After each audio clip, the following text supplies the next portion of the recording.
Hence home, you ugly creatures! Is this a holiday? Being mechanical, you oath not to walk upon a laboring day without a sign of your profession. Speak! What trade art thou? Why, sir, carpenter. Where is thy leather apron and thy rules? What dost thou with my best apparel on? You, sir, what trade are you? Why, sir, cobbler? Thou art a cobbler. Art thou? Truly, sir. I'll thy leaf piece is the oil. I'm indeed, sir, a sergeant. To all shoes when they are in great danger, I have recovered them, as proper as men ever trod upon, near never have gone upon my handiwork. But wherefore are not in thy shop today? Why did you lead these men out of the streets?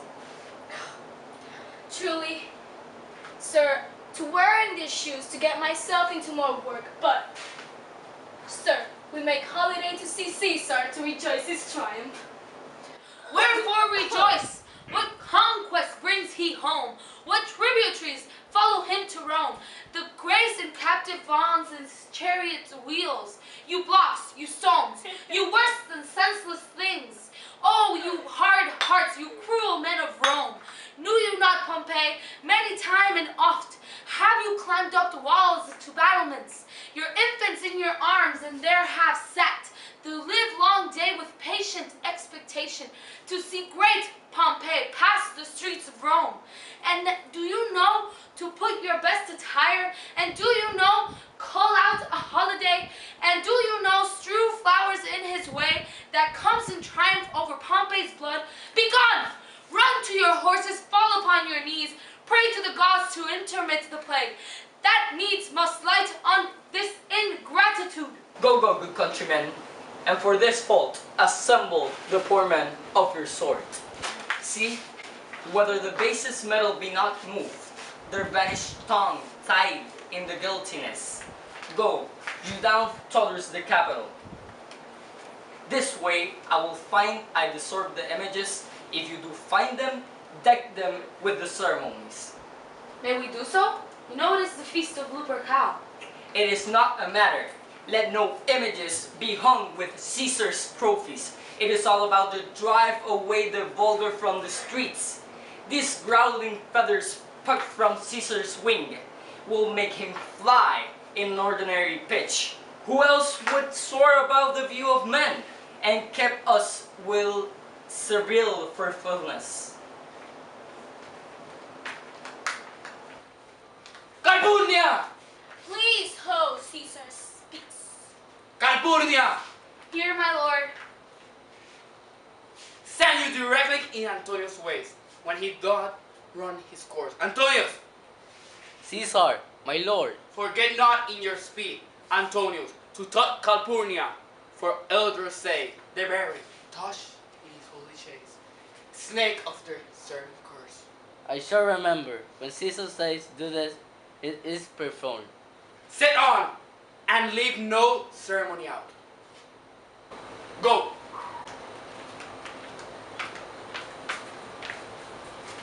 Caesar! Ha! Who calls? Bid every noise be still. Please, yet again.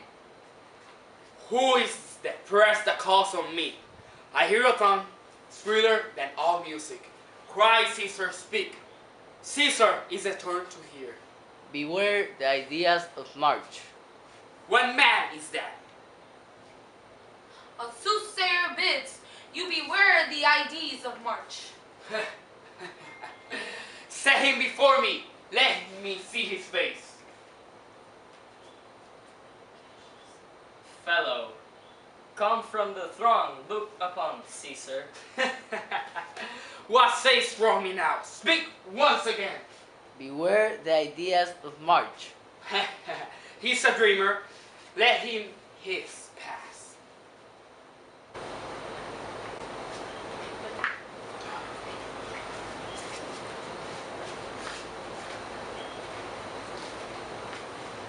Would you go see the others of the course? Not I.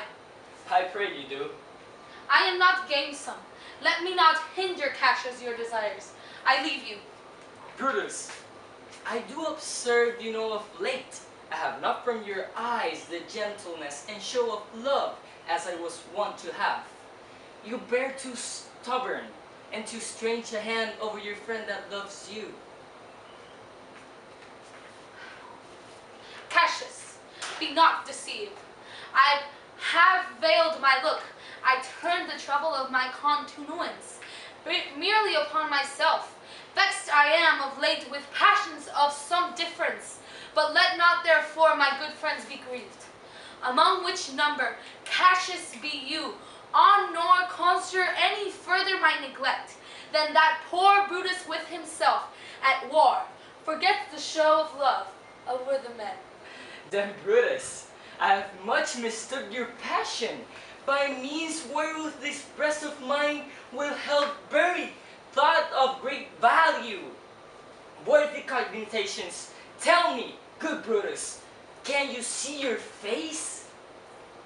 No, Cassius, for the eye sees not itself, but my reflection by some other things. 'Tis just, and it's very much lamented, Brutus. Do you have not such mirrors will turn your hidden worthiness into your eyes? Do you might see your shadow? I have heard, where many of the best respect in Rome, except immortal Caesar.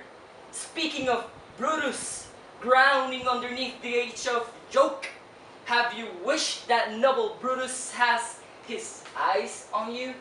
Into what dangers would you lead me, Cassius? That you would have me seek into myself for that which is not in me. Therefore, good Brutus, be prepared to help.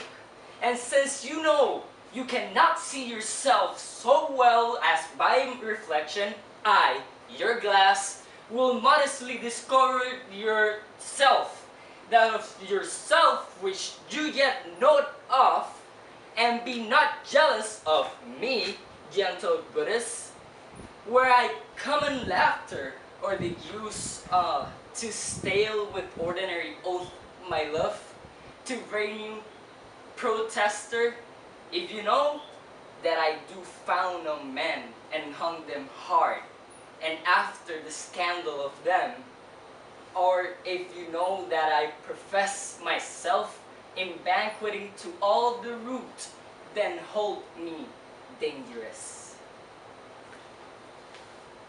What means this shouting? I do fear the people choose Caesar for the king. Aye, do you fear it? Then must I think you will not have it so. I would not, Cassius, yet I love him well. But wherefore do you hold me here so long? What is that you would impair me to? If it be aught toward the general good, set honor in one eye and death the other. And I will look on both indifferently, for let the gods so speed me as I love the name of honor more than I fear death. I know the virtue to be in you, Brutus, as well as I do know your outward favor. Well, honor is the subject of my story. I cannot tell what you and other men think of this life, but for my single self, I had as a leaf not to be as leaf to be. I was born free as Caesar. So were you, we both have fed as well, and we cannot both endure the winter's cold as well as he.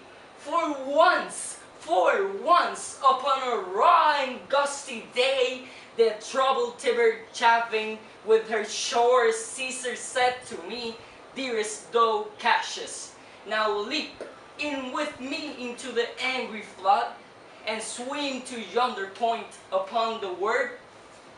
Encountered as I was, I plugged in, and bade him follow. So he did. To torrent roared, and we indeed buffeted with lusty sinews, throwing aside and steaming it was hard and controversy, but ere we could arrive The point proposed, Caesar cried, "Help me, Cassius, or I sink!" I, as Annius, our great ancestor, did from the flames of Troy upon his shoulder the old Anchises bear, so from the waves of the Tiber did I the tired Caesar, and this man is now become a god, and Cassius is a wretched creature, or must bend his body. If Caesar carelessly but knew that him, he had a fever when he was in Spain, and when the feet was on him, I did mark how he shaped his through the god that shake his coward lips did from the color fly, and that seemed I whose bent doth away the world did lose his luster. I did hear him groan, I, and the tongue of his that bade the Romans mark him and write his speechness in the books. Alice, it cried, "Give me some drink." Titanius, as I, sick girl, ye gods, it doth amaze me. A man of such feeble temper should so get the start of a majestic world, and bear the palm alone. Another general shout. I do believe that these applauses are for some new honors that are head upon Caesar.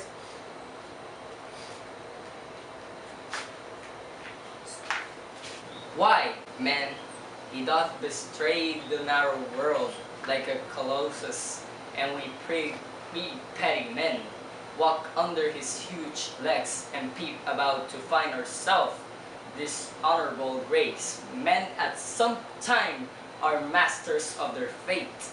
The fault, dear Brutus, is not in our stars, but in ourselves, that we are underlings Brutus and Caesar. What should be in the Caesar? Why should that name be sounded more than yours? Write them together. Yours is a fair name. Sound them. It doth became the mouth as well. Weight them. It is a heavy. Conjure with M. Brutus will start a spirit as soon as Caesar. Now, in the names of all gods at once, upon what might doth Caesar feed, that he is grown so great? Age, thou art shame. Rome, thou hast lost the breed of a noble blood. When went there by an age since the great flood? But it was famed with more than with one man. When could they say till now? That talk of Rome, that her white walls encompass but one man? Now is it Rome indeed a room enough, when there isn't but one only man? Oh, you and I have heard our fathers say, there was a Brutus once that will have brooked the eternal devil to keep. That you do love me, I am nothing jealous. What you would work me to, I have some aim. How I have thought of these times, I shall recount hereafter. For this present, I would not. So with love, I might entreat you. I'm glad that my weak words have struck but this much of fire this time, Brutus. The games are done, and Caesar is returning. As they pass by the pluck Casca by the sleeves, and he will, after his sour fashion, tell you what hath proceed worthy not today. I will do so, but look you, Cassius, the angry spot doth glow on Caesar's brow, and all the rest look like a chin train.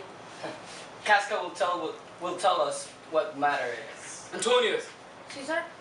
let me have men about that are fat, slack-headed men, and such as sleep the night. Such men are dangerous. Caesar, these are not dangerous. He's a noble Roman. Oh, who he, Father, but I fear him not. Yet, if my name were liable to fear, I do not know the man I should avoid. So soon that sparrow catches. Okay. Come with me. You pulled me by the cloak. Would you speak to me? Aye, Casca, tell us what hath chanced today, that Caesar looked so sad. Why, were you with him? Were you not? I should not then ask Casca what had chanced. And why there was a crown offered him, and been offered him. He put it by the clock, by the back of his hand, thus, and the people fell, shouting. What was the second noise for? Why, for that too? That shouted thrice. What was the last cry for? Oh, That they shouted 3 times. Why the last cry for? why, for that too? Was the crown offered him thrice?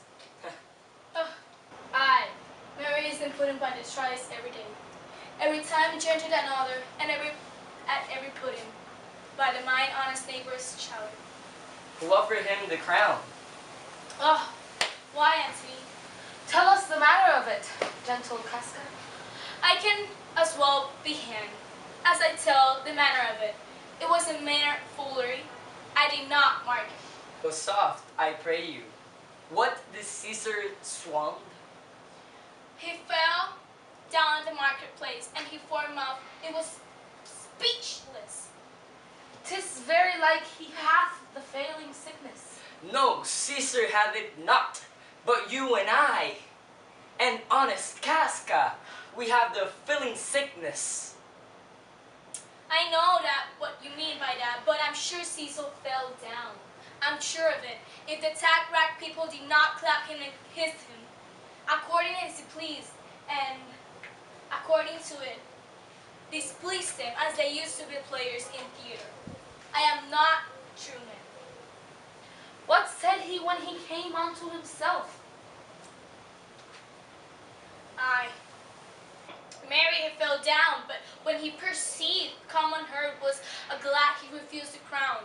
He plucked me up with his doublet and offered him the throat. And after that, he came thus sad away. Aye, Did Cicero say anything? yeah, he spoke Greek. Huh, to what effect? Nay, I tell you that I near look in the face again, but those that understood him smiled at one another and shook their heads. But for mine own part, it was Greek to me. There was more foolery, if remember. Will you sup with me, Casca? No, no promise. Will you dine with me tomorrow? If I be alive in your mind, hold a dinner worth of time. Good. I will expect you. Do so. Farewell both. What a blunt fellow. Is this grown to be? He was quick, mettle when he went to school. So is he now in execution of any blood or noble enterprise. However, he puts on this tardy form. The rudeness is a sauce to his good wit, which gives man's stomach to digest his words with better appetite. And so it is. For this time I will leave you. Tomorrow, if you please to speak with me, I will come home to you. Or, if you will, come home to me, and I will wait for you. I will do so. Till then, think of the world.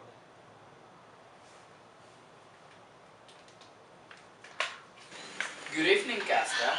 Brought you Caesar home? Why you're bloodless? And why stares you so? Cicero, I have seen tempest when the scolding winds have breathed the oaks. I have seen this ambitious ocean swell and rage and foam, to be excited with the threatening clouds, but never till the night, never till now. Did I go though, a tempest dropping like either there is a sable sight in heaven, or else the wood so saucy with the gods. Incenses, then to send destruction. Wise, have you seen anything more wonderful? I ha not since up my sword. Against the capital I met a lion, who glared upon me and went surely by. There were drawn upon the hip 100 glassed women, transformed with their fear, who swore they saw. Men, all in a fire walk, up and down the streets with this produce so dull country, meat let down means men say. There are the reasons, they are natural. For I believe they are punctuous things, until the climate that they point upon. Indeed, it's a strange disposed time. But man may construe things after their fashion, clean from the purpose of the things themselves. Come Caesar to the capital tomorrow? He both, for the deed, not anxious, Antonius. Okay, good night then, Casca. This starburst sky is not to walk in. Farewell, Cicero, Who's there? a woman. Casca by your voice. Your ears, good Cassius, what night is this? A very pleasing night to an honest man. Whoever knew the heavens meant so. Those that have known the earth so full of faults. For my part, Casca, as you see, when the cross blue lightning seemed to open, the best of heaven I did present myself, even in the aim and very flash of it. But wherefore did you so much tempt in heavens? Is this a part of men that fear the temple, where the most mighty gods by token send such dreadful herds to astonish us? Your doll, Casca, and those sparks of life that shall be in Roman you do want, or else you use not. Why all these things change from their ordinance, their natures and perform faculties to monstrous quality? Why? You shall find that heaven hath infused them with these spirits to make them instruments of fear and warning into some monster state. Now, could I, Casca, name to thee a man most like this dreadful night as doth the lion in the capital, in my presence action yet prodigious grown? This Caesar that you mean, is it not Cassius? Let it be who it is, for Romans now have thews of limbs like to their ancestors. But the while our fathers' minds are dead, and we're governed with our monster spirits, our joke and sufferance show us womanish. Indeed, they say the senators tomorrow mean to establish Caesar as a king, and he shall wear his crown by sea and land, in every place, save here in Italy. Come, Casca, you and I will yet ere day see Brutus at his house. 3 parts of him is ours already, and then man entire upon the next encounter yields him ours. Oh, he sits high in his people's hearts, and that which would appear offense in us, his conscience, like riches alchemy, will change to virtue and to withdraw. Ha! Him as his worth and our great need of him, you have right well conceded. Let us go, for it is after midnight, and ere they will awake him and be sure of him. Let's do it. Come, come, come.